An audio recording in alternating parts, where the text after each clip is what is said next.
حضرت علی کے بارے میں اللہ کے نبی نے فرمایا من کنت مولاہ فعلی مولاہ، جس کا میں مولا ہوں علی اس کا مولا ہے۔ اور یہاں مولا سے مراد دوست نہیں ہے، یہ ہم دوست کا ترجمہ کرتے ہیں آقا، سردار، جس کا میں سردار ہوں علی اس کے سردار ہیں۔ اس کے پیچھے ایک کافی پس منظر میں بہت سی چیزیں ہیں، ان کی صفائی کرنے کے لیے میرے نبی نے غدیر خم پر یہ حدیث بیان فرمائی خطبے میں کہ جس کا میں مولا ہوں اس کا علی مولا ہے۔ تو یہ چند دن پہلے مجھے خیال آیا کہ ہمیں حضرت علی نہیں کہنا چاہیے، ہمیں مولا علی کہنا چاہیے، کہ میرے نبی ہمیں ان کو ہمارا مولا بنا کے گئے ہیں۔ ہم سمجھتے ہیں صرف یہ شیعہ کہتے ہیں مولا علی، وہ صحیح کہتے ہیں،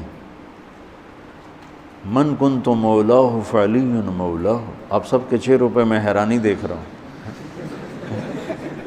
حالانکہ میں آپ کو صحیح حدیث پیش کر رہا ہوں، من کنت مولاہ فعلی مولاہ، جس کا میں مولا ہوں علی اس کا مولا ہے۔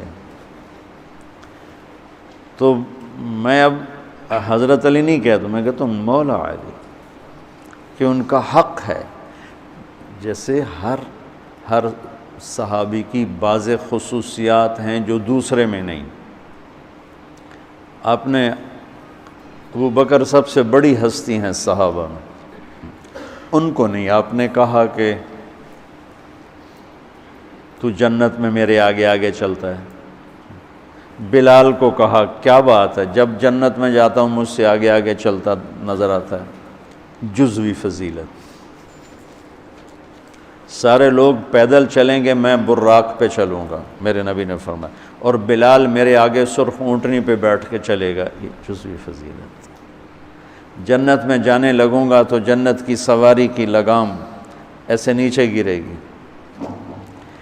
نیچے گرنے کا مطلب ہے کوئی ڈرائیور آئے گا، کوچوان آئے گا جو چلائے گا، تو بلال حبشی کو یہ رسی پکڑائی جائے گی۔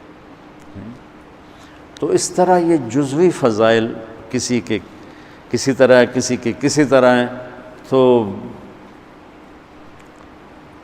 مجھے خیال ہے کہ ہم اہل البیت کے حق میں بڑی کوتاہی کرتے ہیں، بہت کوتاہی کرتے ہیں۔ ہم اللہ کے نبی کی اولاد کے تذکرے نہیں کرتے، اس سے ان سے محبت کی گرمی بھی نہیں پیدا ہوتی۔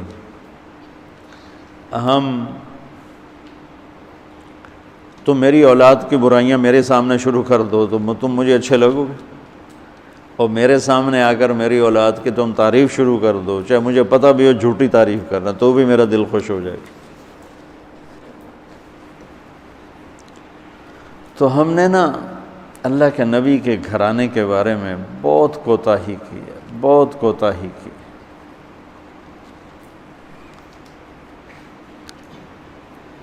تو میں تم سنتے رہتے ہو، میرے ہر بیان میں اہل بیت کا تذکرہ ہوتا، اور یہ میرا ایمان ہے کہ یہ میری بخشش کا بہت بڑا وسیلہ ہے اگر اللہ کے ہاں قبول ہو۔ ریاکاری میں مردود ہو گیا تو وہ تو الگ بات ہے، اور جو اس کا ہر فیصلہ حق ہے، لیکن اگر میرے اللہ نے قبول فرمایا تو میرے بیانوں میں میری سب سے بڑی متاع میرے نبی کے گھر کا تذکرہ ہے۔ میں اس سے اندر کی محبت سے بھر کے کرتا ہوں،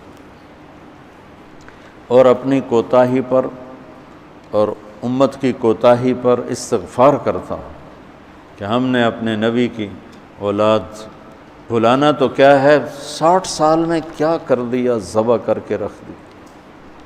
مجھے حیرت ہوتی ہے کہ نبی کا نواسہ ہو اور ادھر سارے نامراد سور قسم کے انسان ہوں، اور پھر ان کے پیچھے لگ کے نبی کے نواسے کو ذبح کر دیا جائے، کچھ سمجھ میں نہیں آتی۔ شاید اللہ ان کے عالی شان مقام طے کر چکا تھا۔ جب وہ سب ساتھیوں نے کہا نا کہ آپ واپس چلیں، وہاں ابن زیاد آ چکا ہے، واپس چلیں، تو فرمایا کہ نہیں مجھے جانا ہے۔ ان کا تم موت دیکھ رہے ہو، کیوں جا رہے ہو؟ کہا مجھے میرے اللہ کے نبی خواب میں ملے ہیں، انہوں نے مجھے کچھ بات فرمائی